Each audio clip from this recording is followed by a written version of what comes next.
Israel USA इराननि जि दावहा बे दावहायाव नोंथांमोना दासिम बेसेबां बबे हादराव बेसेबां जिउ जोबदों बेसेबां इनजिउर्ड जादों बेखौ नोंथांमोना आं स्क्रिनाव दिन्थिनो नागिरदों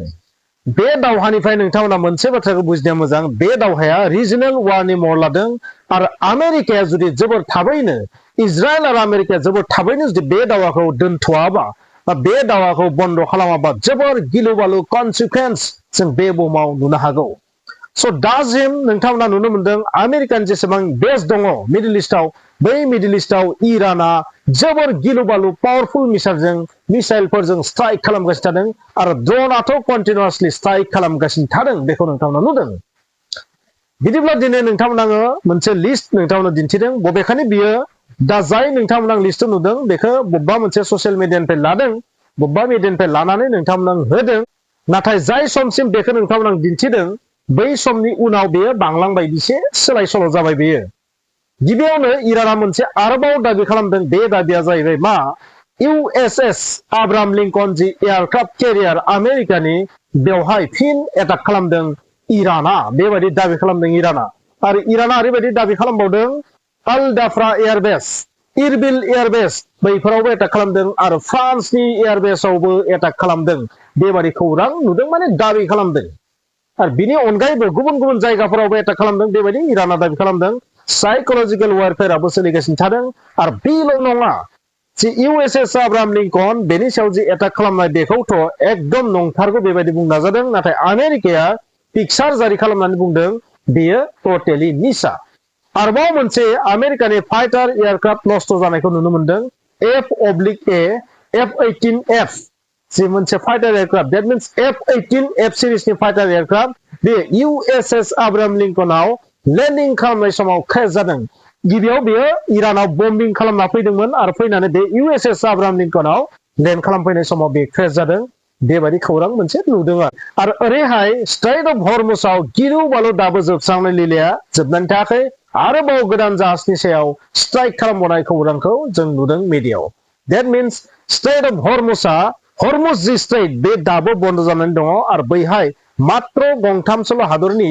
जाहाजा फैनो हादों बे जाहैबाय मा इन्डियानि फ्लेग थानाय दैट मीन्स इन्डियान जाहाज चाइनिज जाहाज पाकिस्ताननि जाहाजखौबो फैनो होदों होनना खोनानो मोनदों आरो लोगोसे रासियानि जाहाजखौ फैनो होदों होनना खोनानो मोनदों बाखि आमेरिकानि टेंकारफोरावथ' एटाक खालामगासिनो थादों दैट मीन्स स्ट्रेट अफ हर्मुसआ दाबो बन्द जानानै दङ आरो इन्डिया रासियानिफ्राय थाव बायदों बेबायदि खौरां खानानै फैदों दैट मीन्स इन्डियायाव जि थाव आरो गेसनि पेनिक क्रिएट जादों बे क्रिएटखौ जानांगौ होननानै आं सानाखै मानोना थारैनो बेयो मोनसे मोजां खौरां स' नोंथांमोना बेनिखायनो नोंथांमोना खिन्थादों बबेखानि बेनि रियेल आपडेटखौ नोंथांमोना आङो उननि भिडिअफोराव होबाय थागोन स' जास्ट आं नोंथांमोना जि ससियेल मिडियायाव नुदों पर्टेलाव नुदों बेखौ नोंथांमोना खिन्थादों निउस मिडिया प्रिन्ट मिडिया गुगोलनि जेसेबां मिडिया दङ बैफोराव नुनायखौ नोंथांमोना खिन्थादों दा आमेरिकान जेसेबां बेस दं बैफोरावथ' टटेलि एटाकानो जाबाय आरो बबेयाव बेसेबां जिउ जोबदों बेखौ नोंथांमोना आं लिस्टखौ होनो नाजागोन बयनिख्रुइ बांसिन खहा जादों इरानाव दासिम 1348 मानसिया जिउ जोब्बाय बेनिख्रुइ बांसिन जागोन निश्चय आरो 17000निबो बांसिन मानसिया जखम जाबाय बेबायदि खौराङाव मिथिनो मोनदों आरो बिनि अनगायैबो नोंथांमोना बयबो मिथिगौ लेबाननाव मा हिजबुल्लाह दैट मीन्स इराननि प्रक्सी बे हिजबुल्लाहयाबो फिन एक्टिभ जाबाय बिसोर फिन इजराइलाव एटाक खालामफिननो स्टार्ट खालामदों रकेट एटाक खालामदों मिसाइल एटाक खालामनो स्टार्ट खालामदों आरो बिनिखायनो फिन बिसोरनि सायाव एटाक खालामदों IDFआ आरो दासिम मिथिनाय बादिब्ला 687 मानसिया जिउ जोबदों लेबाननाव आरो 1500नि बांसिन मानसिया जखम जादों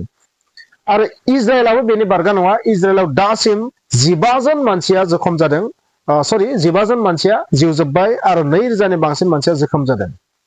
स' सौदी आरबियाव 2 जखम जादों काताराव दासिम जखम जानाय दं 17 नाथाय दासिम गोबां मानसि जिउ जोबाखै आमेरिकानि 7 आर्मी जिउ जोब्बाय आरो 1 गुबुन कारनाव हेल्थ इसुनि थाखाय जिउ जोबदों दैट मीन्स 7 आमेरिकान फोर्सनि जिउ जोब्बाय बे बाथ्राया दासिम खौराङाव नुदों बिनि अनगायैबो UAE अमान कुवेत बाहरेन जर्डान साइप्रास बबेखानि साइप्रासआव रावबो जिउ जोबाखै दासिम इराकआवबो 26 जन मानसिया जिउ जोबदों आरो माखासेया जखम जादों स' नोंथांमोना स्क्रिनाव नुदों दासिम बे दावहायाव इरानावथ' जोबस्रांदोंआनो इरानाव माखासे डेस्ट्रय जादों 4 निफ्राय 5 बिलियन नि खहा जाबाय $5 बिलियन नि खहा जाबाय नाथाय आमेरिका आरो इजराइलाबो समान बबेखानि आमेरिकाया बांसिनसो खहा जादों बेबायदि मिथिनो मोनदों दासिम 6 बिलियन US डलारनि बांसिन खहा जाबाय बेबायदि खौरां मिथिनो मोनदों आरो इजराइलावबो 5 बिलियन US डलारनि बांसिन खहा जादों बेबायदि मिथिनो मोनदों आरो इरानावबो बे एसेबांनो खहा जादों मानोना इराननि हाथियारखौ रुजुना नायोबा आमेरिका आरो इजराइलनि हाथियारफोरनि बेसेना जोबोर गोबां स' जाय ड्रननि बेसेनखौ 20 लाखनिफ्राय 30 लाखनि गेजेराव होनना बुंनाय जायो साइड ड्रन नाथाय बेखौ इन्टारसेप्ट खालामनो थाखाय बाहायनाय पेट्रियट एयार डिफेन्स सिस्टेमनि मिसाइलखौनो बुं बा थार एयार डिफेन्स सिस्टेमखौनो बा आयरन दम एयार डिफेन्स सिस्टेमखौनो बुं बैसोरनि बेसेना करर बेबायदि बिथिङाव गोबांसिन खहा जादों होनना बुंनांगोन आमेरिका आरो इजराइलखौ बबेखानि आमेरिकाया ओरैबायदि मोनसे पावारफुल कान्ट्रि ओरैबायदि मोनसे धोनि हादर ना जेसेबां दाम गोसानि मिसाइल गावा मानो बिसोरो बहुत बोसोर दावहा नांनो हानाय केपासिटि दङ आमेरिकानाव नाथाय बै केपासिटिया थाबाबो बेखौ खनसे बानाय बिनिफ्राय लैथो बारनानै बेखौ लानानै फै बा इंलेन्डआव जुदि फेक्टरि दं बा इजराइलाव फेक्टरि दंबा बै फेक्टरिनिफ्राय बानायनानै बेखौ रोगाना लाबोनायावबोथ' सम नांगोन आरो बै समाव इराना अखा हानाय बायदि मिसाइल एटाक खालामदों इजराइल आरो आमेरिकान बेसफोराव स' बिदिब्ला फ्रेन्ड्स नोंथांमोना नुबाय जे मिडिल इस्टआव जेसेबां बेस दं आमेरिकान बैफोर गासैयावबो स्ट्राइक खालामदों बैफोर हादराव गासैयावबो इराना स्ट्राइक खालामदों आरो दासिम बेसेबां बबे हादराव खहा जादों बेखौ मिथिबाय नोंथांमोना बेसेबां जिउ जोबदों मिथिबाय स' दासिमनि आपडेटआ बेनो जे इरानाव दासिम आमेरिकाया दासिम आं जाय समहालागै भिडिअ खालामदों गिलु बालु गिथावसिन एयार स्ट्राइक खालामनायखौ नुनो मोनदों आरो मोनसे गिलु बालु खौरांखौ नुनो मोनदों बे जाहैबाय मा इउकेआव बांकार बास्टार बम्ब रेडि खालामबाय थादों आमेरिकाया आरो बेखौ फाइटार एयारक्राफ्टफोराव डेट मिन्स B2 बम्बाराव फिट खालामनाय नुदों डेट मिन्स बे बांकार बास्टार बम्बखौ लाबोनानै बहा होगोन नोंथांमोना मिथिखाबाय बेखौ इरानाव होगोन आरो इराननि माखासे जायगाखौ जेराव मिसाइल बांकार दङ जेराव मिसाइल बानायो ड्रन बानायो जेराव ड्रन सिटि दङ बैफोरखौ नागिर होनो थाखाय नाजागोन जानो हागौ माबा मोनसेथ' सुलाद मोनदों जे बहा मिसाइल दङ बहा ड्रन दङ बैफोरखौ मिथिदों थारैनो बेनिखायनो जानो हागौ बांकार बास्टार बम्बनि मोनसे सिरिज वेब फैनो थांगासिनो दङ इरानाव आरो बै बांकार बास्टार बम्बा थारैनो बेसेबां फोजोबस्रांगोन बेसेबां फोजोबनो हागोन मिथिनाय बादिब्ला 500 मिटार सिंहालागै ड्रन सिटि मिसाइल सिटि दं इरानाव इरानखौ मानो फेजेननो हायाखै जे सौदि आरबखौ एटाक खालामदों बा मिडिल इस्टनि जेसेबां हादरखौ एटाक खालामदों नाथाय इरानखौबो गिलुबालु एटाक खालामदों इजराइल आरो आमेरिका नाथाय मानो दिनैसिम फेजेननो हायाखै डिसेन्ट्रेलाइज्ड इराना मोनसे मुडआव थांबाय मा जेब्ला आली खामेनिखौ बुथारबाय होननानै खौरां मोनबायना बिनि उनाव मोनसे नियम बानायदों डिसेन्ट्रेलाइज्डनि ओंथिया जाबाय सेन्ट्रेलनि सायाव सोनारनाङि That means इरानाव जेसेबां प्रभिन्स दङ बा स्टेट बा जिल्ला जि बुङा मानो प्रभिन्सखौ जों मा बुंगोन स्टेट होनना बुंबाय जोंनियाव जाबायदि स्टेट दङ बिसोरनियाव प्रभिन्स होनना बुङो ना प्राय 31 ना 33 ता बेबायदि 33 ना 34 ता प्रभिन्स दङ बै 33 बा 34 जि प्रभिन्सआबो सेन्ट्रेला जिबायदि अर्डार होयो बै अर्डारखौ नेनो गोनांथि गैया जेब्लानो एटाक खालामगोन इजराइल आरो USA अब्ला बैसोरो गाव गावनि हाथियार गाव गावनि मिसाइल गाव गावनि कामान्डार्सआ मा खालामगोन लन्च खालामनो अर्डार होगोन बैफोरखौ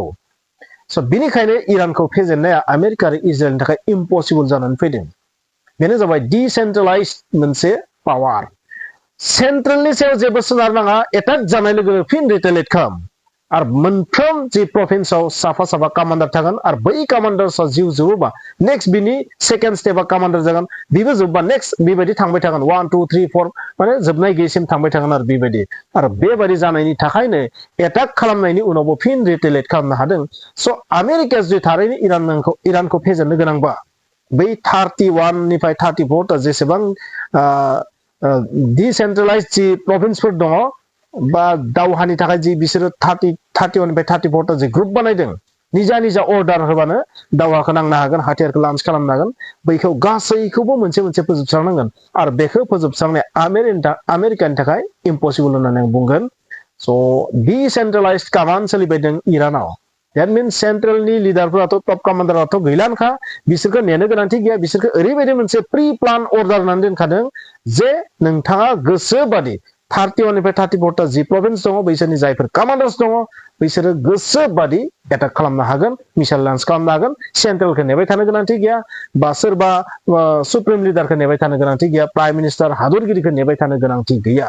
बेबायदि सिस्टेमाव दङ इरानाव बेनिखायनो इरानाव दिनैसिम बे दावहाखौ सास्टेन खालामनो हानायखौ जों नुनो मोनदों आरो सबसे इन्टारेस्टिं बाथ्राया दिनै 14 दिन जाबाय दावहाया बे 14 दिनाव नोंथांमोना नुगोन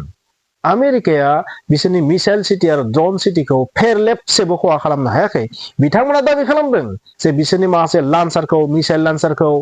ड्रन लान्सारखौ फोजोबस्रांदों होननानै नाथाय इराननि जायफोर मिसाइल आरो ड्रन बिसोरनि लान्सिं सिस्टेम माबायदि पाब्लिक ट्राकनिफ्राय लान्स खालामनाय बिथांमोना पाब्लिक ट्राक स' पाब्लिक ट्राकनिफ्राय लान्स खालामनायनि ओंथिया जाबाय इम्पसिबल बै मिसाइल लान्सिं होबथानाया खारन